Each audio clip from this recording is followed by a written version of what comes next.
Guess let's move forward. You know, I was like, all we need is us, man. And Yeah. Raphael proved he doesn't even need me anymore. Oh. He's like, I'll do it without Todd Millie. Tweet Talk, episode 41. Slit. Yeah. So,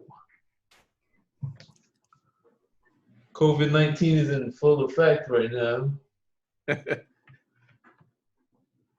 The New World Order is in effect.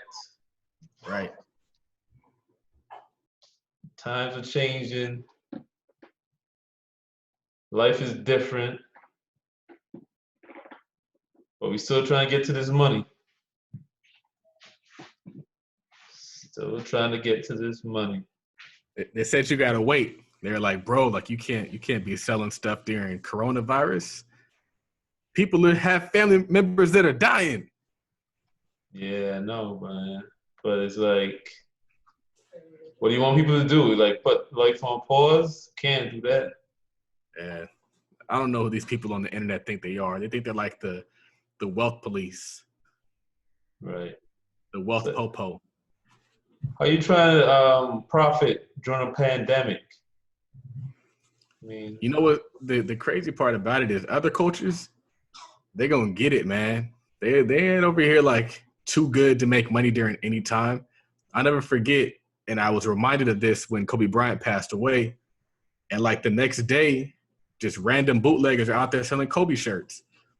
And then those people had so much success, the more people showed up. They turned the whole corner into a swap meet. Everybody out there flipping Kobe shirts. And I put out a sale for the Black Men Building Wealth Conference, and somebody was like, it's too soon, dude, too soon. And I feel like in a lot of ways, sometimes the community can struggle because there's certain things that we just think are taboo. And when I was growing up, I used to always feel that way about sales. Like to me, I thought people who were out there selling stuff were broke. I thought the people that were actually out there trying to get you to buy their stuff, I thought they were like the bums. Like, and then you start to realize, like Chris said yesterday, it was like how you make money is you sell stuff. Either you sell stuff or you work for somebody who sells stuff. And I realized that is so true. It's like you can only work so many hours, but you can sell as many widgets as you want. It just happens to how many they want to buy. Like the sales going to keep coming. I realized that a lot of, like, I think even as recently as this weekend, I was like, bro, like I did a day and I did like a crazy number of sales. And I was like, you could have worked 8 jobs, not made as much money as I made in one day. But it's like, it's only because I chose to make my money by selling something as opposed to just like working really hard. Let's work really hard and work a bunch of hours and overtime. Like you could work your fingers down to the bone and somebody will outdo you just by selling something.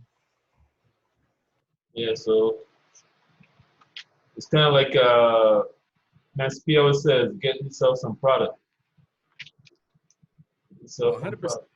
And he knows too, Master P, like, you got to have product. You got to have work. You got to have something to sell. Like, it's so true, 100%. You got to have product. And I'm like, man, like, what else am I going to sell after this? I got to find something. So I'm constantly trying to think of different things. It's like, do I want to go into the bag business? Do I want to go into whatever? But you got to find something to sell. And e-com allows you to do business globally. So huge job. Right. Man, you said you had a tweet saying, if losers are hating on you, congrats. Yep. I feel like losers don't like winners. And what I realize is a lot of people, they think that they're losing for things that are outside of their control.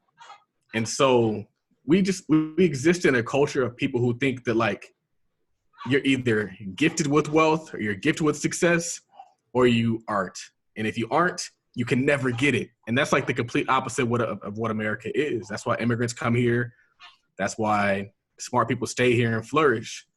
And so I've just realized that like there's going to be people that aren't going to agree with what you have going on. They're not going to support it. They're going to hate on it. But it's only because they don't believe that it's possible for themselves. So it's like, I support what Chris is doing because I think it's possible for me too. So it's like, I'm not going to hate on you because I'm like, you just show me what I could do. I only see success as what's possible for me. I'm never like, oh, he making too much money. He doing too good of stuff. It's like, bro, like you just kicked down the door. And the crazy part about it is there have been instances where I've actually made more than Chris because I didn't hate on him. I just studied him and I helped him. And you know what happens when you help people with success? They help you. So Chris retweets my stuff or Chris posts my stuff on Instagram and that gets my sales up. So because I chose not to hate, because I chose not to slander somebody, he helps me. The same thing with Jay Morrison. I got a call with Jay Morrison coming up. I've been talking to his people the whole time because when people are slandering Jay Morrison, I'm like, I'm actually supporting Jay Morrison. And so what I told people before is like, some of the best people to get in your side are people who are already successful. So instead of hating on them, get them on your side. Because if you're hustling and you got the support of a successful person, you can't lose. Like, and a lot of times that support for you comes after you give support to them. And almost every instance that I've seen it, when me and Andre started kind of being friends, it's because I supported him. And a lot of people, they see somebody successful and they're like, oh, he already has enough money. He's already successful. He don't need my help. I'm like, I just want to get into space. I told somebody, I was like, I'll go work for Don Peebles and I'm not going to work for free, but I want to get into space. But if I had the opportunity to go work for Don Peebles, I'd work for free. If he wasn't going to pay me, I'd go work for free. Because getting in the space is invaluable, man. It's invaluable. And also, if you get in the space and you provide value, you're going to get paid your worth. It always happens. The girl who came into my DMs and said that she wants to help me respond to my DMs, what she offered me and the value that she provided allowed me to pay her what she's actually worth. And so a lot of people, they talk themselves opportunity because they put their value too high. And so their value is so high that they price themselves out of opportunities instead of just getting in. Like, Andre didn't have to pay me. He didn't have to pay me anything. I just did it out of the love. I didn't ask for nothing, no kickbacks, nothing. I just gave value. Hold on one second.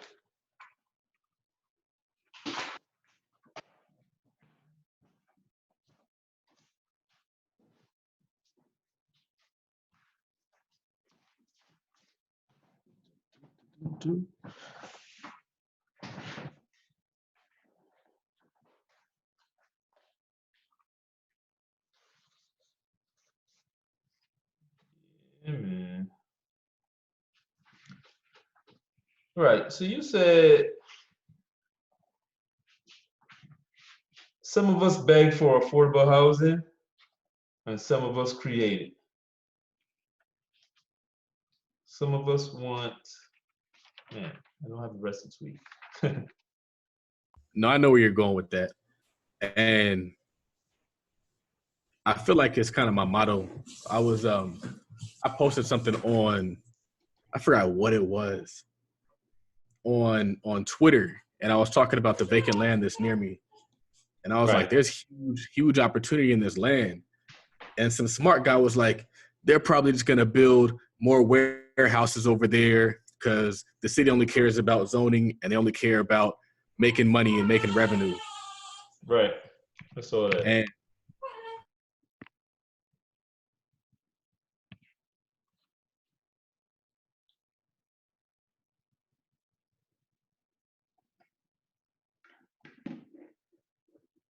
yeah, I guess he couldn't see the I don't know, he couldn't see any kind of vision there.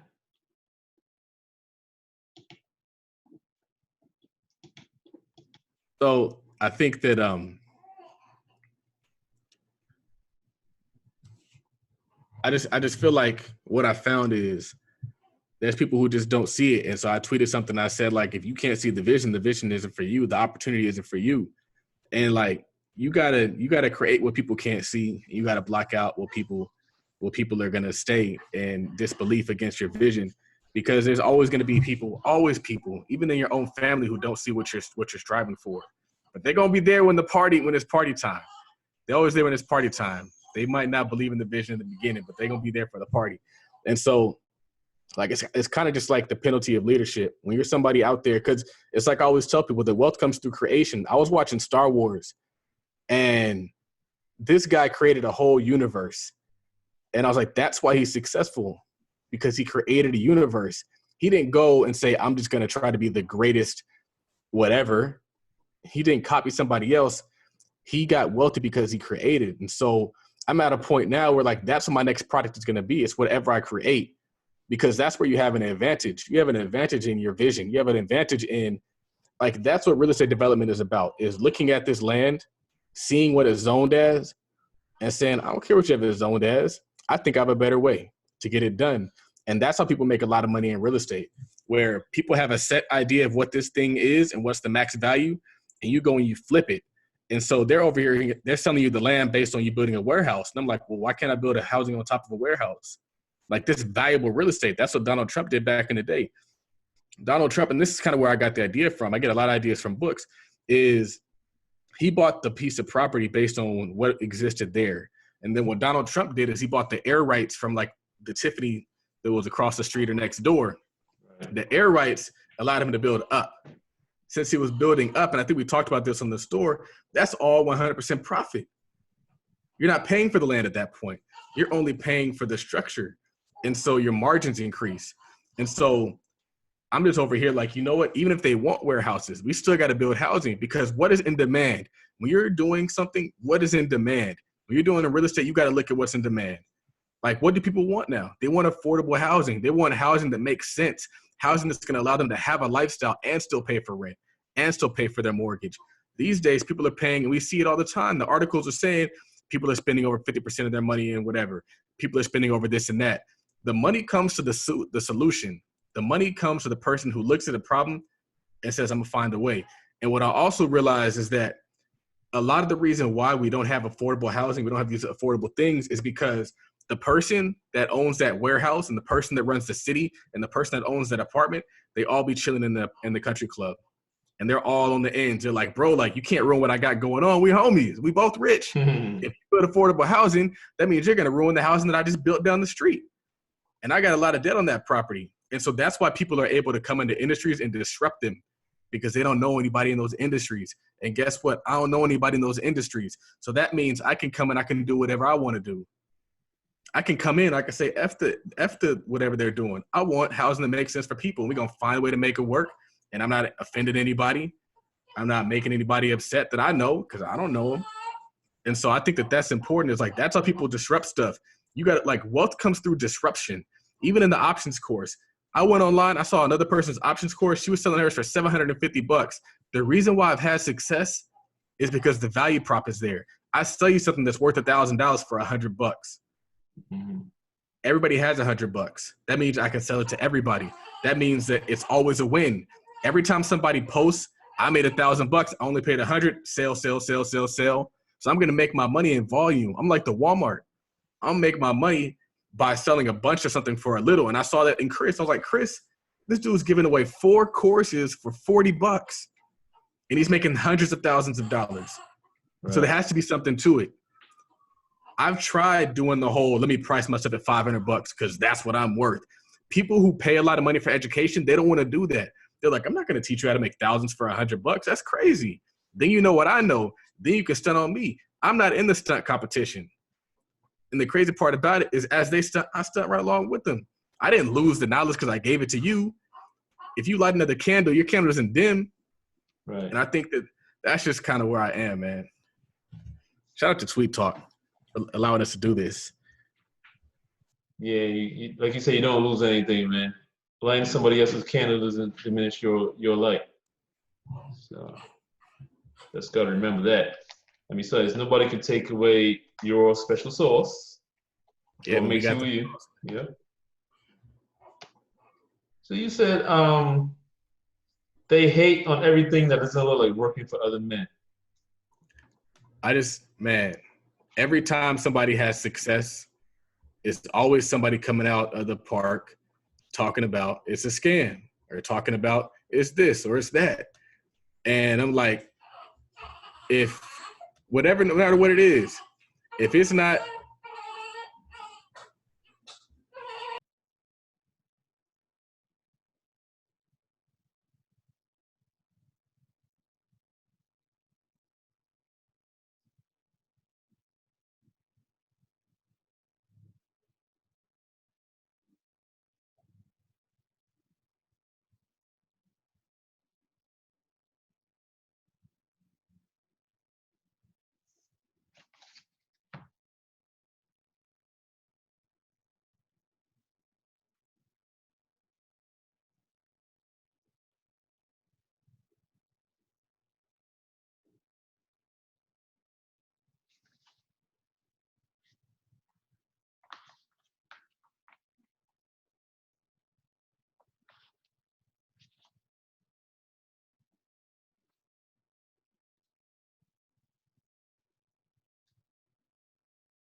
apparently you're not supposed to talk into the top of the Yeti. A wise person just told me. He said, you're not supposed to talk into the top of the Yeti.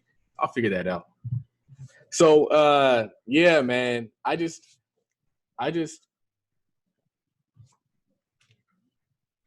don't know why, but I have a vendetta against like hating ass motherfuckers. And it's people who don't even realize that they're haters. And it's tough for me to really explain it, but I just see it too often and it's frustrating. Like every time somebody like even just as recently as today, people are over here like, I heard Jay Morrison shutting down the fund. Like, oh, it's shaky. And then people are like, oh, well, he shouldn't have done this. He shouldn't have done that. And I was like, everybody can tell you how to do it, but they never did it. It's like, if you are so wise, you do it. But I can understand why Jay Morrison wants to get out of that space. It is annoying. Like, I think it's cool to do it and start out, but I'm at a point now where I don't even want anybody else in my deals. Like I told people, I'm going to buy everybody out. I bought out like a third of the people like 2 weeks ago. And quite honestly, I'd have bought them all out. It wasn't going to be comfortable, but I was like, we just going to be in it. Now we're just going to be, we're going to be out here owning everything. And we still have people that are down and they understand the process. But it's like, if they don't get it, they got to go. And that's what Jay Morrison's dealing with, is he has people who don't get it, but the way his fund is structured, he can't kick them out or he can't buy them out. But I'm of the mindset is like, you got to go. But I'm also the mindset that if I do deals in the future, I'm not doing it with people who don't get it by default. And so what I'm realizing is that if somebody can only invest a small money in your business, you got to assume they don't get it by default. There's a reason why there's accredited investors and there's non-accredited investors. And there's a reason why they have all these regulations and laws. And so, unfortunately, we want to believe we can close the wealth gap and help everybody else. And all you do is get yourself frustrated and put yourself under a bunch of pressure and stress and frustration and getting crazy questions and people who don't want to do any work in the first place. So it's like, it's easy because people, they'll ask you questions, but they just want you to do all the work for them. They're like, oh, I need tax information. Oh, I need this information. I need a contract. But they don't want to do anything. I need property management. We need to fill this unit. I'm like, well, you manage the property management. And people will come in, they'll do a little bit of work and they'll go. Because that's the thing is like, there are certain fundamental principles that allow somebody to become a big enough person that also makes them a great investment partner. Are you still going to find some accredited people who are headaches? Possibly. But I've just found that statistically, going the non-accredited route is more hassle than it's worth. But I just feel like as a culture, we tend to kind of, and maybe it's because we've been brainwashed to think so, is like, if it's not clocking in on a job for somebody else, we don't trust it. If it's not like getting a paycheck, it's like, see the guy said, it's like some people wouldn't recognize an opportunity if it wasn't attached to a paycheck. And so they're like, oh, if you're not working a job, then you broke. I'm like, if I wasn't working a job, I would work all the hours of the week at my max capability, as opposed to given this job, the hours that I get. It is frustrating to work a 9 to 5 when you've seen what you can do on your own. And you've seen how fast you can make money on your own versus how they want to pay you. Like, it's just frustrating. Say, for example, you're Chris. Like Chris, he has the ability to make 40 grand in a week. If you can make 40 grand in a week, why would you want to make $1,000 in a week and then work more time doing it? I'm going to go give you 40 hours to make $1,000, $2,000 when I could have made 40. It doesn't make any sense. So let's say if you were to just commit every single week, that means you're making $40,000 a week and you're just going to take the loss on the $2 grand. I said something earlier this week. I was like, a lot of people think that jobs, they stick with jobs because of safety and security, not realizing people are getting laid off every day. It's people we just talk to, people that we know on the timeline who are like, yeah, I got laid off, so now I got to find a new job. And I'm like, wow, like folks legit out here losing jobs. I'm over here like, if I fall, I'm going to land on a bunch of money. Give me that unemployment. If I get unemployment, I'm basically self-employed. They gonna give me a 6-month head start just to hustle up some more money. So, man, I just feel like as a community, as a culture, we, when it comes to business and investing, are immature. And it wasn't always like that because we used to be some bosses, man. We used to really get it. We used to have businesses. We used to have home ownership. And over time, we've been dumbed down. So music has done it. Movies have done it. Entertainment has done it. And it's just made us a bunch of slaves. And I think it was by design because they make more money when we work for them versus when we have our own economy. They make more money when we work for them and we pay them for everything. They keep all the wealth. Then it's like Dr. Claude Anderson. He was like, the white person has his income and your income. You go into him, you spending all your money. So it's unfortunate because I try to get people to see it, but they're so indoctrinated with such ignorant information that they can't even see it when you present it to them. They're just like, oh, that can't work. But then there's been people who have listened to me, and in 2 years, they're like, I thought you were crazy at first, but now I get it. And now they're out here winning, out here dancing in the rain. I told people I started this Wealth Twitter stuff. I've been talking Wealth Twitter since 2009. I didn't just start doing this. I didn't just start being LLC Twitter last week. Yeah, I thought it was funny. I was thinking today, like, I was looking at a vending machine at my job. I started thinking about, man, I'm sure people on Twitter are probably making fun of people that have vending machines right now. Like, it's crazy. Like, oh, I wonder how you feel about the vending machines now with the outbreak. Yep. Like, man. It's sad, but what I found is like on Twitter, it's like the elite versus everybody else. And so you'll see Aisha tweet something and get a whole bunch of hate. And I didn't realize that they get as much as I get. So like Xavier, he gets a lot of people saying whatever they sell, whatever they say. So anytime you bring accountability and excellence and higher standards on the timeline, you're going to get a lot of hate and a lot of slander. And so the unfortunate thing about the timeline is it's a mixture of classes. And so we're all black, but we're not all of the same cloth, I guess is what I'll say. And so, but on Twitter, we just all black. And so I try to wear a suit so they know I ain't like them. But on Twitter, we just all the same. And they just be like talking to you and thinking our ideas are going to line up. And it's like, my ideas are my ideas. So it's unfortunate that you don't agree, but that's just my ideas. And it's been working for me. I told somebody, I was like, these people on Twitter, they didn't make me. I didn't become who I was because somebody on Twitter co-signed me or somebody on Twitter said, like, gave me advice. So why am I going to let these people on Twitter tell me what I'm not? Why am I going to let these people on Twitter just all of a sudden show up and they're the authority on authority? It's like, no, I'm the authority on me. And I've been doing damn right. I've been doing all right. On Twitter and on the internet, they like to treat you like you're average. But in real life, it's not a lot of motherfuckers like me.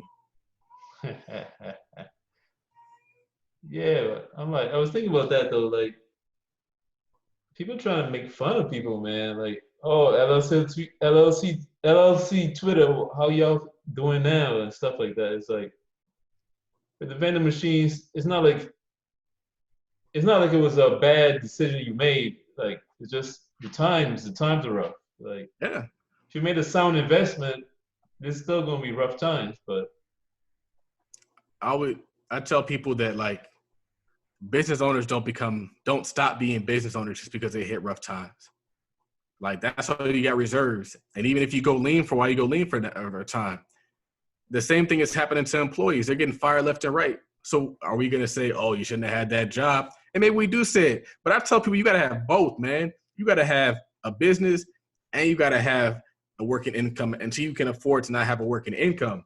And so I just feel like it just speaks to our immaturity. If you see somebody hit rough patches in the business, you're like, well, I wouldn't be in business. You're an idiot. People don't stop being investors because they lose money. They don't stop becoming business owners because times are slow. You just got to just change. But like, there's some of us, I tweeted that it's not how you earn. It's not what you earn, but how you earn it.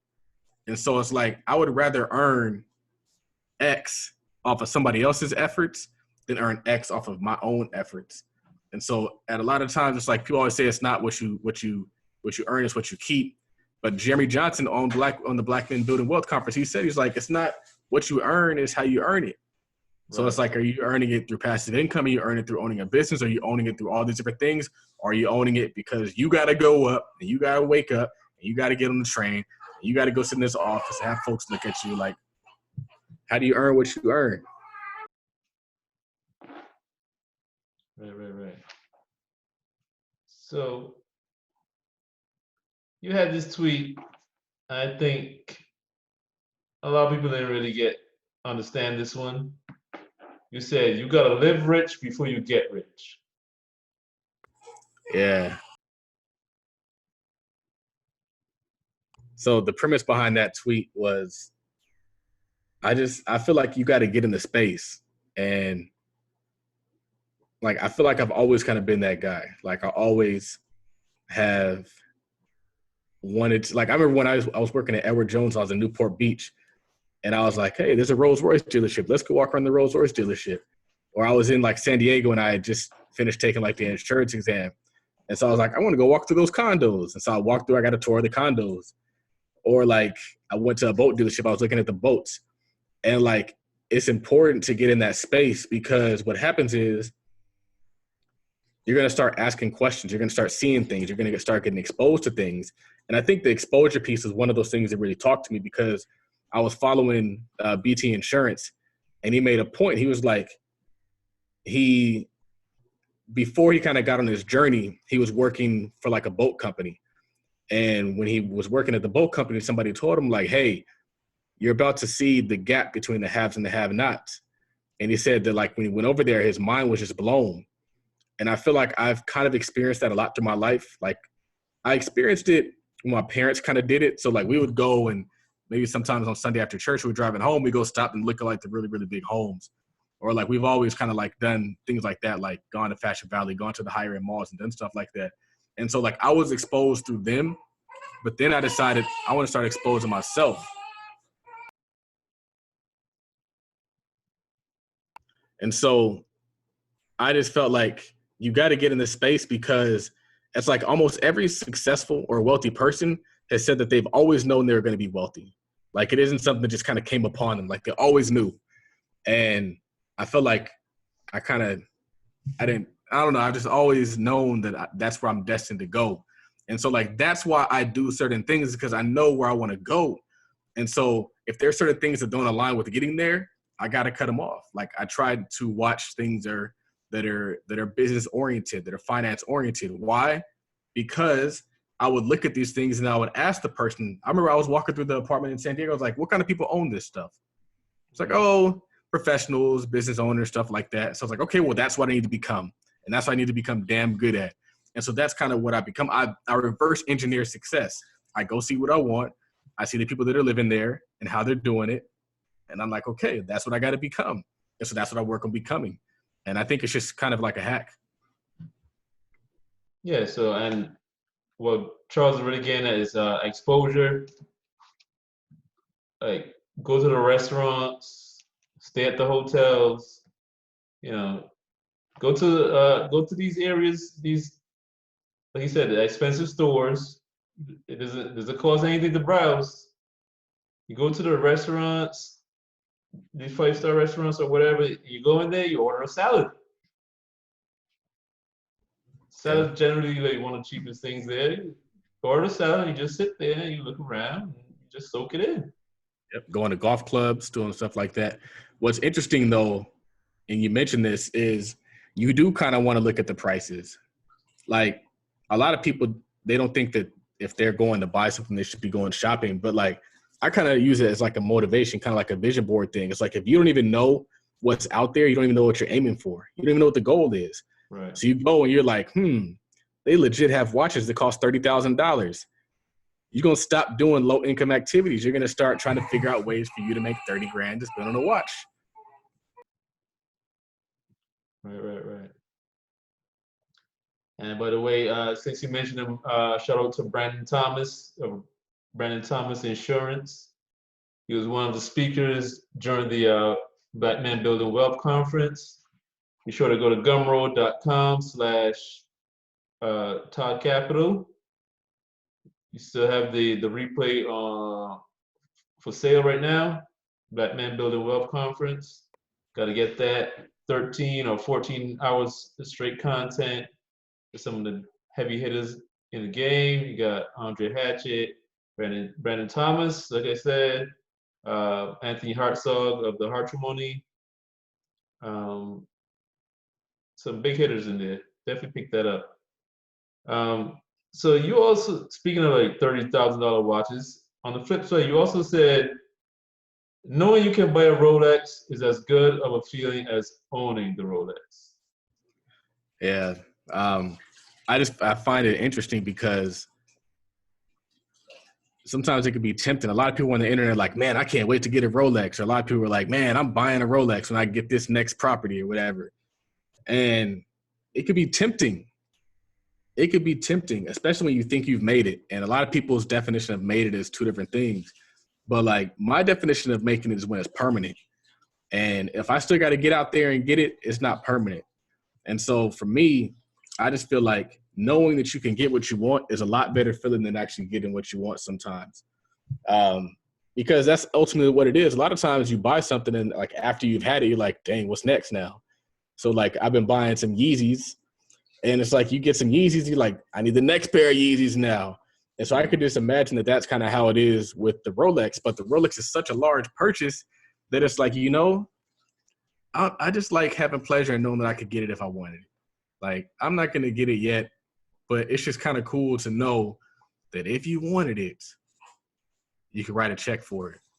And I think that that's important. And also, it's like we got to stop glorifying the spending of money and start actually glorifying the investment of money. I think, I forgot who said it's probably Dr. Boyce Watkins. And he was like, we got to change our mindset where we find satisfaction in investing and not so much on spending. And then also just realizing that like you're just buying into somebody else's brand, somebody else's vision. You're putting somebody else's logo and their last name on your body and then walking around as if you made it. And a lot of like Jews don't do that. Jews, they take the opposite approach. They would rather have the money than have the stuff. They rather know because, I mean, I was looking at like $10,000 Rolexes and like a $10,000 Rolex could solve a lot of problems. And you want to solve problems even if they haven't come up yet. Like you don't just want to like I was reading a book and it was like wealth is the ability to take advantage of opportunities and also solve problems. And so like a lot of people don't have enough money to solve their problems. So they run into a problem, it's a wrap. They need a new engine, it's a wrap. They need to pay tuition, $2,000, it's a wrap. And I think that like we do that because we glamorize the feeling of getting stuff so much that we rob ourselves of security because people have made you insecure. People have made you think less of yourself and think much of their wealth, like Kanye says. And so people like, they just feel bad. So now they got to go buy expensive stuff so they can start feeling good, not knowing that having 10 grand stash is a very empowering feeling. And it allows you to walk a little bit different. Mm-hmm. You see people in the streets and you're like, I'm not tripping off of you. Like I got my own. I'm not looking at you to validate me anymore. I validated myself. But it's like if you were always out there using stuff to validate you, you know what's going to happen? They're going to release another model. And now your model's not new enough anymore. And now you got to get a new one. Now you got to get a new Tesla. Now you got to get a new Rolex. Now you got to get a new stuff. But you know what doesn't change and get outdated? Money. Money don't ever get outdated. They don't have no new money coming out. You're like, I got to get the new money. Like, nah, like as long as you got the money, you good. Right. Sometimes it's never enough. Enough is never enough. And that's a different kind of a struggle. Like I feel like the I need to get more money struggle is way different than I need to get more stuff struggle. Because like Larry June says, he said his money got longer and his goals got bigger. And so that's okay. Like if you're just looking like, okay, I got X stashed, I need to have more stash. That's different than saying, I just got this, now I need to buy another one. Because you're literally going to zero and you're making money going back to zero. I don't want to go back to zero, and I don't want anybody attached to me to ever go back to zero. Yeah, you gotta be careful with that one.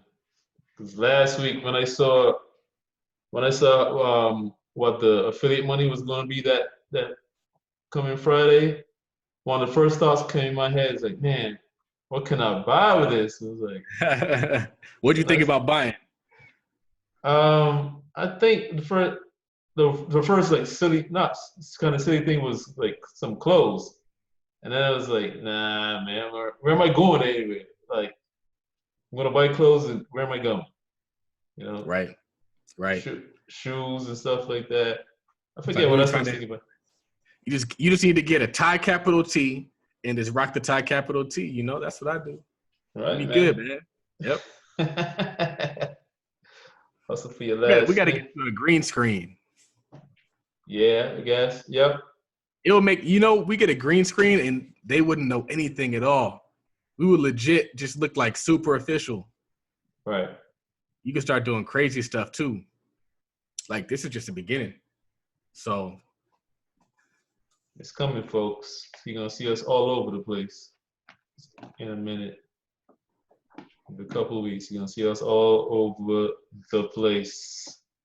So let me ask you real quick. Let's bring back circumstances don't matter. Let's bring back the barbershop chronicles for 1 minute. Let's update the folks on what's happening with the mobile barbershop. yeah, so the mobile barbershop, man. So I think 2 weeks ago, I was talking to the barber. I called him up on the phone, and we were just talking. And he talks as though we're cool, and like he doesn't owe me a bunch of money. And so we're talking, and at the end of the conversation, he's just kind of telling me all the things that's going on with the barbershop. He's like, "Yeah, send me your Cash App, and I'm gonna send you some money."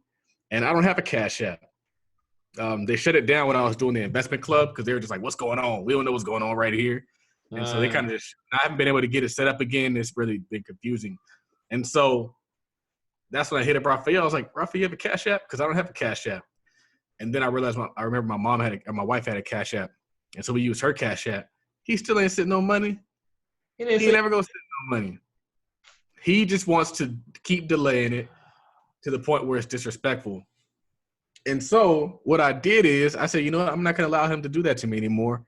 I'm going to figure out a way to make this, to get this myself. And so what I did is I was like, I need a business attorney that's in Georgia. And I realized that Jay Morrison's attorney, Janetta Pay, she's in Georgia. Mm-hmm. And so I sent her a DM. I tracked her down. I sent her a DM. And then I booked a consultation with her. And I had a conversation with her today. And we were just talking about, like, I kind of gave her the rundown. And she was saying, like, basically, we need to send him a default notice and let him know he's in default so we have documents and paper trail. So we have a lease and we'll have a default notice. And then she was telling me we could just snatch the truck. She was like, if it's a vehicle, like, yeah, it's a barbershop, but it's also a vehicle. And so what happens when you default on a vehicle? They come and they snatch that joint. And so the only issue is that she was saying that if it's on private property, that might be a problem. And it is kind of on private property. It's on his parents' property right now, that according to him. But we have keys. And so I'm like, we might just hire somebody to go do it. Hire somebody. They get over there. But that'd be crazy. Isn't that crazy? Like, you might just run out and try to shoot somebody, man. You over here got blood on your hands at that point in time. So I told her, I was like, my goal is to, like, she was like, do you want the money or do you want to get the vehicle back? And I was like, honestly, at first I told her I want the money. But then after we kind of talked some more, I was like, it's not even worth the hassle. Like, I've realized I don't want to do business with certain people. And so there's certain people who have certain characteristics that I just got to walk away from. And when you're in the beginning phases of building your business, you tend to kind of be willing to partner with everybody. And these days I'm realizing that I'm not just partnering with everybody, man. Like, you gotta meet certain criteria, and being a thug disqualifies you. I made an exception because he's a barber, and so I just kind of figured that, like, barber and thug go hand in hand. But like contractors, if you don't respond to text messages, you got fired before you got hired. So I have a contractor who was supposed to start work on Monday, and he disappeared.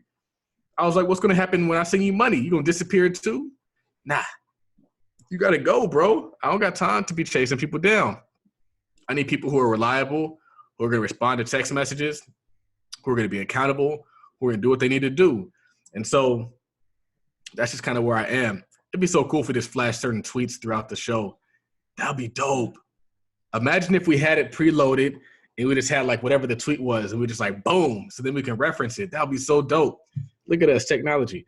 And so that is so cool. I just can't get over how crisp it is. Like, it doesn't even look bad. It's like clear. Very clear. Shout out to Zoom. So what was I going to say? That's the Chronicles. The goal is to, and I feel good because the reason why I was even able to have this conversation is because I hired an assistant.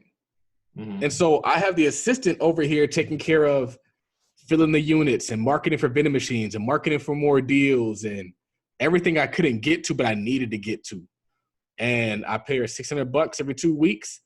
And the interesting thing about it is I was like, I paid her last week. And now I'm like, I got you for 2 weeks. I got a whole person that's going to help me get my business going. And she's qualified too. She's college educated. She's professional. She's run her own business. Like, she adds value to the business. She's giving me ideas. She's like, you should be doing this. You should be doing that. It's dope. Mm-hmm. It's like, this is how a business is supposed to exist. And so I'm excited. And it allows me, I think we were talking about this on the last podcast, how it's like, it's not my job to talk to tenants anymore. It's not my job to talk to contractors anymore. It's my job to talk to bankers and attorneys and CPAs. Right. That's what you're supposed to do when you're a boss. Because if I'm not talking to bankers, I can't expand the business. If I'm not talking to attorneys, I can't protect the business. If I'm not talking to CPAs, I can't structure the business. And that's what you do. When he said business and investing are team sports, that's what he was talking about. He was talking about your banker, your lawyer, your accountant. And so those are the people I need to be talking to. And then I'm just talking to my down people. And what's dope about that is at that point in time, I'm just getting briefed by one person. I'm not chasing around a bunch of people. And so we're making progress, man. We're making this thing even better. We're investing in so much stuff. Should have my media going, running a bunch of ads. I'm excited about where we are. Like I told people, if you give a boss money, he's just gonna hire employees and put people on and market more. I spent I gave money to like 4 African-American owned media companies earlier today to work on advertising for my business. And it felt good because I felt like it was an investment in the community. And it's like, it's not even a loss to me. I'm like, here's the money that I got to pay you to get what I need to get. And we all win here. And it felt good to be growing my business by also contributing to others. And it's good to help her too. Of course, she's African-American. I was like, you know how many Black people I pay or help in some capacity? But how many people do the Twitter haters help? None. Every day I get a message from somebody saying that I changed their life. How many people do the Twitter haters get? How many people do the smart people? Because there's people who do what I do, who trade options, who invest, but they're not helping people do it. They're pretty much just like, look how much money I made. We out here making the options money during Corona, but they didn't help anybody actually get a bag. That's lame to me. Like, the community wins when we all win. I can't even win if Raphael's not winning. I can't even win if all these people aren't winning. Like, that's not winning. Jay-Z said it. If everybody's broke except for you, he ain't rich. So you got to put everybody else on. Right. And we're not winning if Don the Voice isn't winning. Exactly. We do this stuff on purpose. Like, on purpose. Bread, everybody, all the homies, man. Yeah. Now, what's good about you having this assistant that's here in the U.S. too? Is it's not somebody real in the Philippines that you're paying these little pennies, but they barely speak English, and they don't really know like the culture. They might speak English and understand English, but they don't know the nuance. Yeah. You know? Honestly, it was hard for me to get a virtual assistant. I was trying to get her on board, and it just seemed like more work than it was worth. It is actually helpful to do business with somebody who knows you. And so, like, the person I'm doing who's my assistant, like, we've known each other online for a long time. And so she's seen, like, the business grow and expand. Mm-hmm. And she also kind of knows my tendencies. And even when Candace was doing a lot of stuff, she got, like, a boyfriend, so she kind of fell off. But, like, she was able to literally post content on Instagram in my voice. Like, she just knew the stuff that I would say. I don't know where she was pulling it from, but she was. And even you, like, you posted some stuff, and it's like, bro, like, he knows how the Charles talk. So yeah, 100%. I think it's important to, and it's going to cost you more. It's not going to be like slave wages, but it's still fair. I'm not underpaying her, but I'm also not making her rich. But I'm also giving her a lot of experience, so she's learning. Right. She mentioned that today. She's like, I'm learning a lot of stuff just from doing this. Right. We're dope though. We're marketing for. We got postcards for the vending machines. We got postcards for the houses. And I told her, I was like, what we're gonna do is we're gonna mail out the postcards, and we're also gonna follow up with a cold caller. So we're gonna be hitting them. I need deals, and I'm not gonna get my deals coming through wholesalers. I got a deal from a wholesaler today. It was a Detroit duplex. The rents were like $550, and he was asking like $48,000 for it. The problem is it's probably worth like 48. And so these wholesalers are literally giving you market prices. I was like, who do these wholesalers think they are? They think they're real estate agents? Because that ain't a wholesale. A wholesale deal is if you buy shirts at wholesale, that means there's profit in there left for you. These wholesalers are taking all the profit and bringing you a deal like, I mean, you could bump up the rents. I mean, you could, in 5 years, it'd be worth more money. Like, no, it should be worth money on day one. You make money when you buy. And so that's why I hate wholesalers. And that's why we are our own wholesalers now. Every time I make a podcast, I get inspired. Every time I interview somebody on a podcast, I take a gem from that podcast and I incorporate it into my plan. So the whole idea of going after and getting your own deals came from the dude who was still getting deals in Philadelphia, despite what's going on. He was like, I'm getting the deals because I go directly to the seller. The whole idea of even what I'm doing now with business credit came from the podcast I just recorded last week and just dropped today of the guy who had multiple LLCs and he just got $100,000 in business credit for each. So that's kind of where I'm headed. I'm like, I need business credit. So I got to set up all that stuff. And while she's over here doing all the business stuff, I can start working on my business credit. I couldn't do it when I'm over here chasing down tenants. I couldn't do it when I'm over here trying to fill a unit. I couldn't do it when I'm over here trying to market for deals and get these vending machines in the street. But now we got some folks on the squad and we're going to get it done. Yep. And up next is acquisitions manager. Yeah. Yep. I need somebody to just vet deals. So you said low-income activities are bad for your health because of your time and energy, and then the time you spend recovering from engaging in those activities. Right. I forgot what I was doing. Oh, this is what it was. So on Saturday, I decided I wasn't going to run the vending machine route because I'm on the rotation where we have like 8 locations. 4 of those are post offices, so they're not impacted. We can still service those. The other ones are in a school, a warehouse, a sheriff's station, and a nursing home. So the nursing home is closed. Well, not really closed, but it's shut down kind of. Like when I went there last time, the door was locked. So the nursing home is quasi-closed. The warehouse is absolutely closed. The school is closed. The sheriff's station is still open. And so my strategy is just to hit the sheriff's station when I hit the post offices. But what I realized is the day that I didn't have to go and run the route, I was over here finally getting a chance to look up all the stuff I needed to get. So I needed labels for the front of the vending machines that are like the service type labels. I need to see if Sheridan can hook those up for me. And then what else? And I was also looking at the card readers. And so I started like looking at how to actually get the card readers. I went on eBay and I found out the parts aren't that expensive. You're paying for the labor. And so I realized I was able to make a lot of progress. I started looking at deals on connected investors. I was looking at deals on getting a truck. I called somebody about getting a truck and actually talked to them about the financing.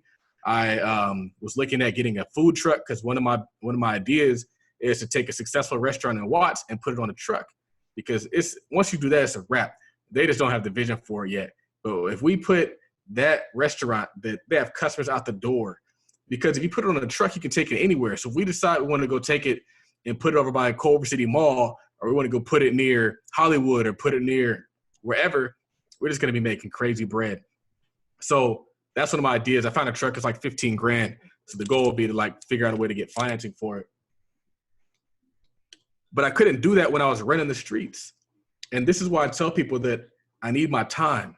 If I can have my time, then I can use my intellect to make even more money, because my mind is worth a lot more than my physical abilities, because of the content I intake, the books I read, the knowledge and degrees that I've acquired. My knowledge is worth money. My time and my manpower we can pawn that out. The time and manpower, we get some little kid to get that done. But I also realize that, like, on the days that I'm out there running the streets, you get back home and you got to chill for a while.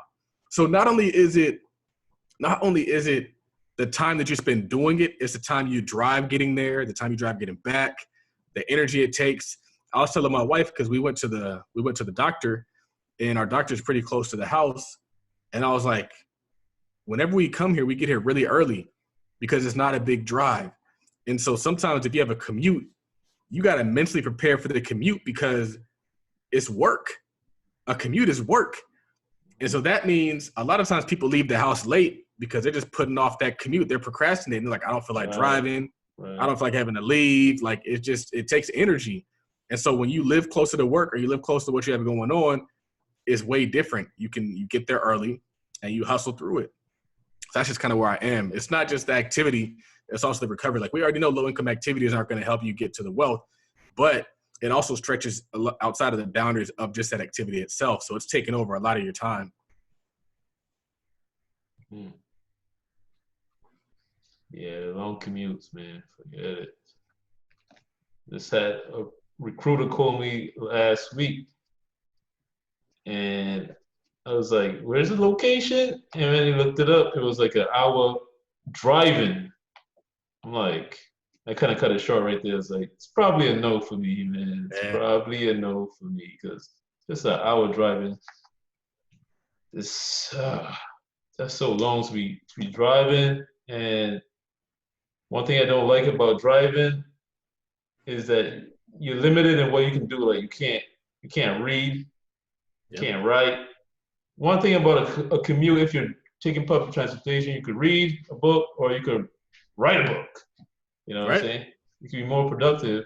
I mean, there's things you can do in the car too. You can listen to something good, but it's a little different.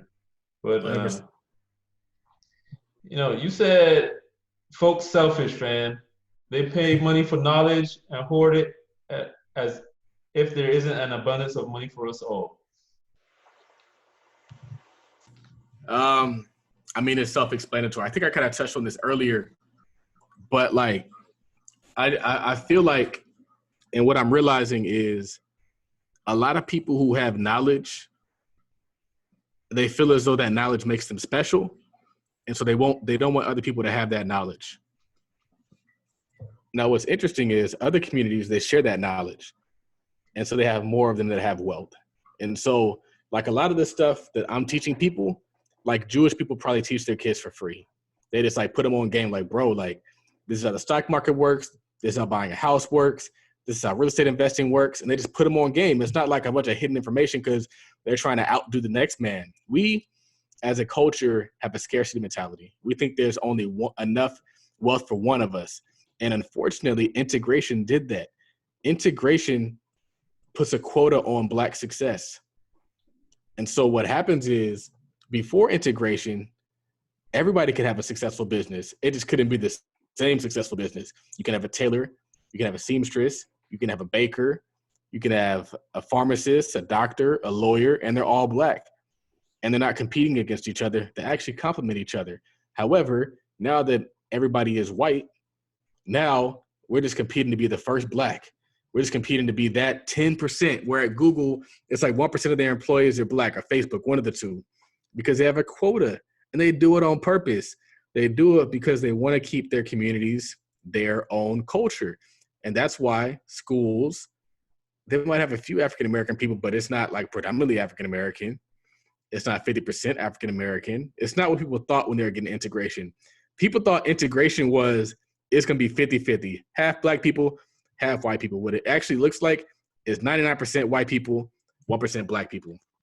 So the problem with that is that we're foregoing building up our own to hopefully be that 1%. Like, I hope I'm just that 1%.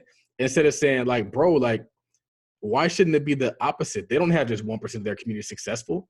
They got 90% of their community successful, or 55% of their community successful. Why don't we think the opposite? And so I think you get there by giving value, sharing information, and that's what Chris does.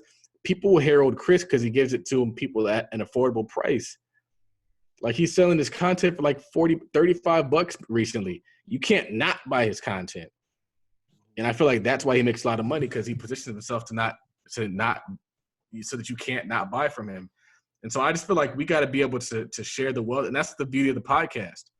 There's so many people that have been put on by the podcast because it's free and it's game and it's helpful. A lot of people, they can tune in if they have questions about how to get involved in real estate, how to get involved in all this other stuff. They can do it because we're circling the information. We're not hiding it. We're not hoarding it. And the crazy part about it is the people who share it tend to only grow bigger. Like, your platform grows bigger. Your impact grows bigger. The more that I give, the more that I grow. The more that I help, the more that I know. Yeah. And this is the guy that he's definitely getting his business advice from Dr. Seuss. You're right. I'm just playing. So last tweet, I think. These days, if I can spend the money and get the result, I'm spending that money. The YouTube and Google free stuff will keep you spinning your wheels years later. So you could have just got the game from an expert and been on.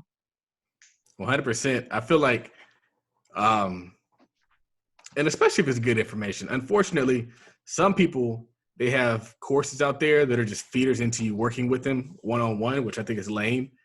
But like, if I can, especially in the era of Gumroad, where you can pretty much get information for low cost, a lot of stuff on Gumroad is like $50 to $100. It's not like you're spending like a whole fortune to get the information. And so I'm like, with business credit, if I got to pay you $2,000 to get my business credit set up, and that's going to give me access to $100,000, which is then going to allow me to buy whatever assets I want, I would rather do that than go out here and try to spin my wheels. Because the thing is I actually tried to do it. I tried to get my business credit set up like last year, and I just messed it all up. I didn't do it right at all. I got the Capital One card you're not supposed to get. I ended up like buying roofs and putting all this other crazy stuff on there and kind of getting behind the 8 ball. And so now, like, I've cleared all that up, and I'm like, hey, I've cleared it all up. I'm going to work with an expert this time. I'm not going to try to do it myself. I'm going to work with somebody who this is what they do, period. Because the thing is what people don't realize is you only know your circumstance. But somebody who is in this space, they've seen everybody's circumstances. And so you're not unique to them. You're just another number. And so whatever your problems you're facing, not only have they seen it before, they've solved it before. Your problem to you is unique. You're like, I've never seen this before. I don't even know what's going on.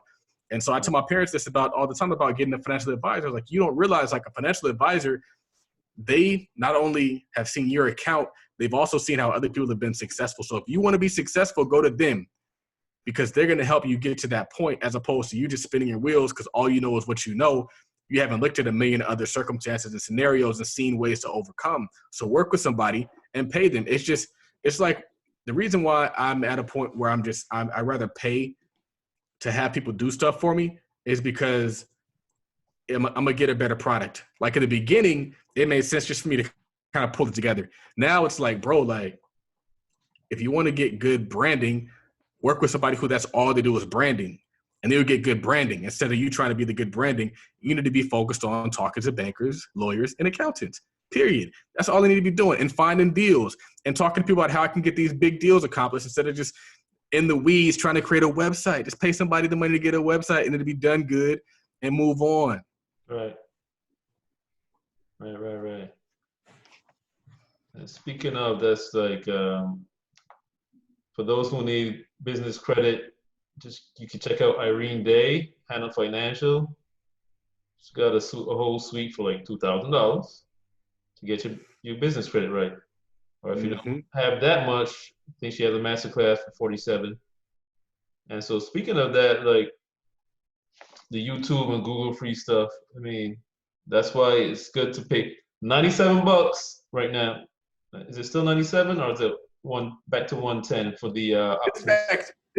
It's back to 110. Back to 110. But even at 110, the options trading workshop from Todd Capital, people are paying $110, which is less than one paycheck. You use one paycheck to pay for that and still have money left over. and pick up a Right. skill that you can use for the rest of your life. And people making big money with with this course that they pay 110 at the most, because you're still running sales from time to time. You pay, people are paying 110 for the course and making 1,000 off the first trade. Some of them. Make it 3,000. They're out there killing it, man. People out here making $7,000. Somebody made 23,000 last week. Mm. So save yourself some time, people. Instead of trying to Google all the first you got to search for the topic. Then you got to guess and decide which one looks like it's going to be good. Then you got to sit there and watch through the whole thing. Sit through the jargon. And you don't know the stuff already, so how do you decide which one is good? These free videos. So you gotta watch the whole thing to get one little nugget. And you gotta watch another one, and watch another one, and read. And you gotta piece it together yourself. Just pay the money and buy a course. It's so true. I've had people tell me like, yeah, I've been trying to get it off of YouTube and it's just not working for me. So I'm here and I watched your video and I got it in one video.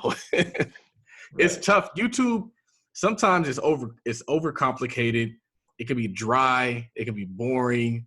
Like I've tried and I'm just like, this is lame. I don't want to watch this. So yeah, there's a reason why we've sold as many as we have and people are having success, and that's because it works. Yeah, so people shortcut the process a little bit, make life easy on yourself. You can find the courses, the options trading. You can find the stock market fundamentals if you don't know anything about the stock market. Long distance real estate investing, that's still in there too. Yeah, we got everything in there. Vending machine business, it's all in there from Todd Capital. You either go to toddcapital.co or gumroad.com/Todd Capital. Get in there, get your course, man. Pick up a skill. Less than a week. And it's lit. And we will have all the links in the show notes. Make it nice and easy for you. Just click on it and go pick up a course, man. Like Charles said, it's lit. And with that, we're going to take it on out. So shout out to the friends of the show, investasateam.com, official merch of Building Generational Wealth. Shout out to Erica Williams, Terry Igioma. Shout out to some of the past guests, Chris Johnson, Xavier Miller, infamous CPA, so many. Who else we forgetting? 17th watches. We already shout out Down to the Voice. Down to the Voice, of course, with the editing. There's more and more to come from Todd Capital. Keep your eyes out. We gotta put together an advanced trading options course. Yeah. A lot of people ask advanced questions. They're like, oh, do you do this? Do you do that? And I'm like, if y'all don't just learn the fundamentals right now. So we'll get some advanced stuff in there and it'll be fun. It'll be like a quick little lecture. And that will be updated for free. We're gonna charge for that. But it'll be fun. I have to get in the lab for that one. Yeah, so episode 41, Raphael and Charles. Oh, don't forget to follow us on Twitter. You can follow me, Raphael, at Work Money Life. Follow Charles at Todd Billion. Follow us on Instagram at Tweet Talk Podcast. Follow Charles at Partner with Millie and at Todd.capital. Come get this game for the low, not for the free. That's a bar. I guess on Twitter you will get plenty for free, but whatever. Aim for the low, but not for the free. Man, we kept trying to do this late at night. I kept falling asleep, man. I was tired. But we got it though. I knew we would get it.